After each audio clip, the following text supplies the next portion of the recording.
Dear students, आज का topic है revenue cycle management in hospital. What is revenue cycle management? The financial process that healthcare facilities use to track patients care episodes from registration and appointment scheduling to the final payment of the balance. Means जो financial process होता है health care facilities का to track patient care episode, जो patient के track care episodes होते हैं to from registration and appointment scheduling to the final payment of the balance. तो जब से पेशेंट ने रजिस्ट्रेशन कराया, अपॉइंटमेंट लिया, शेड्यूल्स जो उसके थे वहां से लेकर और फाइनल पेमेंट करने तक, जब पेशेंट चाहे इंडोर हो चाहे आउटडोर हो, फाइनल पेमेंट करने तक, ये सारी चीजें जो इसको पूरे प्रोसेस में आती है वो एक तरीके से कहते हैं रेवेन्यू साइकिल। ठीक है, की कंपोनेंट्स इसके क्या है? Patient registration and eligibility verification, charge capture and coding, claim submission and management, payment posting and reconciliation, denial management and appeals and patient billing and collections. ये सारे एस्पेक्ट्स इसमें वन बाय वन आते हैं। Next is why is RCM critical for hospitals?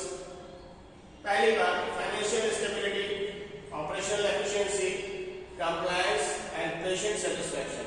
ये चारों चीजें इसके through हमको अचीव होती हैं, क्योंकि पहली चीज है financial stability, ensure steady cash flow and maximise revenue collection. इसकी वजह से स्टेडी कैश फ्लो होता है, एक सिस्टमैटिक हमारा प्रोग्राम बना हुआ है, और मैक्सिमाइज रेवेन्यू कलेक्शन, और इससे रेवेन्यू कलेक्शन भी मैक्सिमाइज होता है या बढ़ता है। ऑपरेशनल एफिशिएंसी से क्या है? Streamline process and reduce administrative cost. जो भी प्रोसेसेस होते हैं उनको स्ट्रीमलाइन करता है कि कोई भी चीज जो कुछ भी होगी वो सिस्टमैटिक होगी, एक स्टैंडर्ड ऑपरेटिंग प्रोसीजर के थ्रू होगी, और जो स्टैंडर्ड प्रोटोकॉल्स है या जो गाइडलाइंस है उनके थ्रू ही वो सारी चीजें होंगी। And it reduces administrative cost, और इसकी वजह से जो एडमिनिस्ट्रेटिव कॉस्ट होती है वो भी घटती है। Compliance maintains regulatory compliance and reduce audit risk. अगर इससे क्या होता है कि रेगुलेटरी कंप्लायंस को मेंटेन करते हैं, और इसके थ्रू क्या होता है जो ऑडिट से रिलेटेड जो रिस्क होने होते हैं उनको भी कम करता है। Next is patient satisfaction. Obviously जब सारी चीजें सिस्टमैटिक हैं तो ऑब्वियसली इंप्रूव्स बिलिंग ट्रांसपेरेंसी, और बिलिंग्स में भी ट्रांसपेरेंसी होगी, और पेमेंट भी प्रॉपर एक्सपीरियंस होगा। आपको सही से सारी चीजें प्रोसेस में दिखेंगी। The revenue cycle life cycle क्या है? पहली चीज pre service, second is service, third is claims, fourth is payment and fifth is collection. Pre service में क्या है? पहले रजिस्ट्रेशन या फिर एलिजिबिलिटी या ऑथराइजेशन होता है। सर्विस में क्या है? चार्ज कैप्चर होता है और डॉक्यूमेंटेशन होता है। क्लेम्स में कोडिंग होती है, बिलिंग होती है और सबमिशन होता है। पेमेंट में पोस्टिंग होती है, रिकॉन्सिलेशन होता है और फॉलोअप होता है। और कलेक्शंस में पेशेंट बिलिंग और एआर मैनेजमेंट होता है।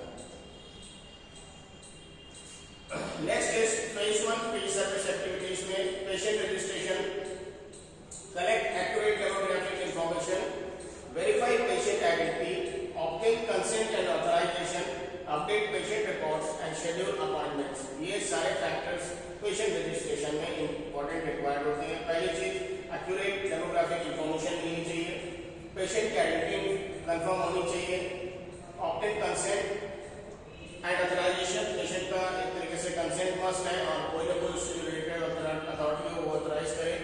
अपडेट पेशेंट रिकॉर्ड, पेशेंट्स के रिकॉर्ड्स को अपडेट किया जाए, एंड शेड्यूल अपॉइंटमेंट, और इसके साथ साथ पेशेंट का शेड्यूल जो है अपॉइंट किया जाए।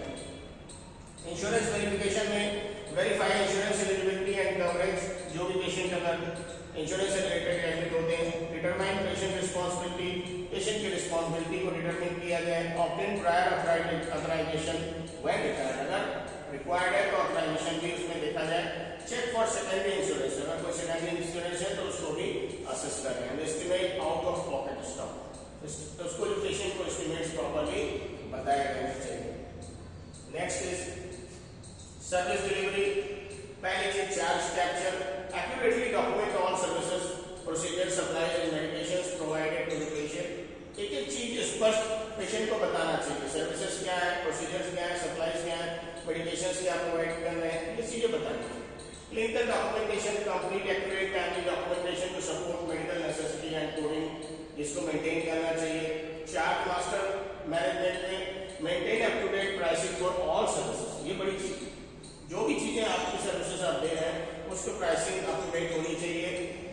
प्रोसीजर जो है उसके विषय में भी चार्जेस क्लियर होने चाहिए और जो आइटम्स हैं उनके विषय में भी क्लियर होने चाहिए। पॉइंट ऑफ सर्विस कलेक्शन में collect co-pays, deductibles and estimated patient responsibility at time of services, ये चीज मेंटेन करिए। क्वालिटी डॉक्यूमेंटेशन में ensure documentation meets payer requirement and support appropriate reimbursement levels. Quality documents में ensure documentation meet payer requirement, जो payer है उसकी requirement को meet करे and support appropriate reimbursement levels, और जो रिइंबर्समेंट उनके लेवल है वो एप्रोप्रिएट कंप्लीट या कंप्लायंस हो। Phase 3 medical coding and claims में ICD-10 diagnosis coding, CPT, HCPCs, procedure coding, modifier applications, DRG assignment, impression, coding accuracy and compliance and clinical documentation improvement. तो ये तरीके से कुछ मेडिकल कोडिंग्स हैं जो इस प्रोसेस में यूज होती हैं। क्लेम सबमिशन में electronic claim submission, that is called EDI, claim scrubbing and validation, क्या क्या करना है उसमें स्क्रब और क्या वैलिडेट करना है। टाइमली फाइलिंग रिक्वायरमेंट्स, जो भी टाइमली है वो फाइलिंग रिक्वायरमेंट टाइमली फॉलो करें। Primary versus secondary payer rules follow करें। Claim rate optimisation and last is clearing house management. ये सारी चीजें क्लेम सबमिशन में इंपॉर्टेंट होती है। नेक्स्ट इज पेमेंट प्रोसेसिंग में payment posting, payment reconciliation and account receivable follow, ये तीन चीजें आती हैं। Next is there is called EOB or ERA processing, payment application to patient accounts, adjustment posting and contractual write-offs. Payment reconciliation में bank deposit verification, posting accuracy checks, variance identification and daily reconciliation reports. Accounts receivable follow-up में unpaid claims tracking, payer correspondence, claim status inquiries and aging report and receipts should have to be followed. Next is denial management appeals, जो भी cases होते हैं उनमें अगर insurance related या इस तरीके से, तो उसमें डिनायल किस तरीके से उनके क्या मैनेजमेंट होते हैं और क्या अपील्स उसमें कर सकते हैं। तो कॉमन डिनायल रीजंस क्या है? मिसिंग और इनकरेक्ट पेशेंट इंफॉर्मेशन।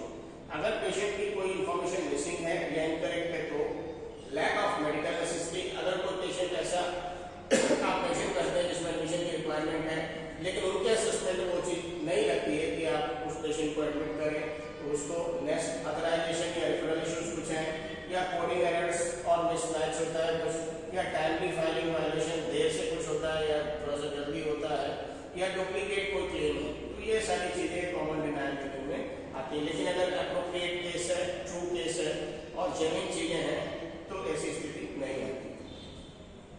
कैसे रिजोल्यूशन होगा डिनायल का? उसके स्टेप्स क्या है? आइडेंटिफाई एंड कैटेगराइज डिनायल्स, किस कारण से हुआ उसको आइडेंटिफाई करिए और कैटेगराइज करिए। रूट कॉज एनालिसिस, स्पेसिफिक उस कॉज को पकड़िए जिसके कारण डिनायल हुआ, जिसको मेंशन किया गया। Correct and read submit claims, उसको ठीक करिए और दोबारा लिखिए। फाइल अपील्स विद डॉक्यूमेंटेशन और उसको प्रॉपर डॉक्यूमेंटेशन के साथ अपील करिए। ट्रैक डिनायल ट्रेंड्स और देखिए कि डिनायल ट्रेंड्स क्या है। इम्प्लीमेंट प्रिवेंटिव मेजर्स और उसके साथ साथ जो प्रिवेंटिव मेजर्स है उनको इंप्लीमेंट करिए। नेक्स्ट पेशेंट कलेक्शंस में phase 5 patient statement generation, clear itemised billing statement with payment due dates and options. तो ये जो भी चीजें मेंशन की जाती हैं, पेशेंट का जो एक प्रॉपर स्टेटमेंट होता है बिलिंग से रिलेटेड, वो चीजें उसको क्लियर कट मेंशन करनी चाहिए। नेक्स्ट पेमेंट प्लान ऑप्शंस में flexible payment arrangement for patients with high out of pocket balance, जैसा हो उसके हिसाब से। Multiple payment channels, online portals, phone payments, mail, in person options और पेशेंट कन्वीनियंस, जिस तरीके से भी कन्वीनियंट हो। अगर आपके पास फैसिलिटी है तो वो सारी चीजें उसके थ्रू ही प्रोसेस किया जा सकता है। फिर patient communication, proactive outreach via phone, email, text और फॉर पेमेंट रिमाइंडर्स, आप संपर्क कर सकते हैं फोन के थ्रू, मेल के थ्रू कि पेमेंट रिमाइंडर्स के लिए पेशेंट का पेमेंट इसमें जमा होना है। एंड फाइनेंशियल काउंसलिंग, और साथ में फाइनेंशियल काउंसलिंग के लिए भी मान लीजिए कोई प्रोसीजर होना है, कोई बड़ी चीज होनी है जिसमें चार्जेस ज़्यादा आने हैं, तो उसको बैठ करके समझाना होता है कि कैसे कैसे इसमें क्या क्या होगा और किस किस चीज़ के क्या क्या चार्जेज है, उसके बिहाफ पे ही आपको आगे पेमेंट करना होगा। Next is financial assistance, charity care programs जो चलते हैं उनके विषय में नॉलेज।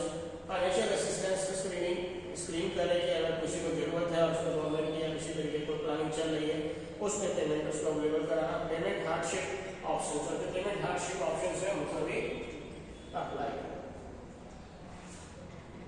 की performance indicators, days in a year less than 50 days, average time to collect payment, clean claim rate more than 95%, claims paid on first submission, denial rate, percentage of claims denied less than 5%, collection rate more than 95%, net collected versus expected, cost of collect RCM cost as percent of revenue that is less than 3%, and patient satisfaction more than 90%, billing experience rating। तो ज्यादातर अगर आप देखेंगे कि की performance indicators में इन points पे हम असेसमेंट करते हैं और ज्यादातर चीजें आपके फेवर में ही आती है, लेकिन ये सिस्टमैटिक अगर सारी चीजें होंगी और ट्रांसपेरेंसी के साथ होंगी तो ये और भी बेटर होगा। Next is technology and automation in RCM.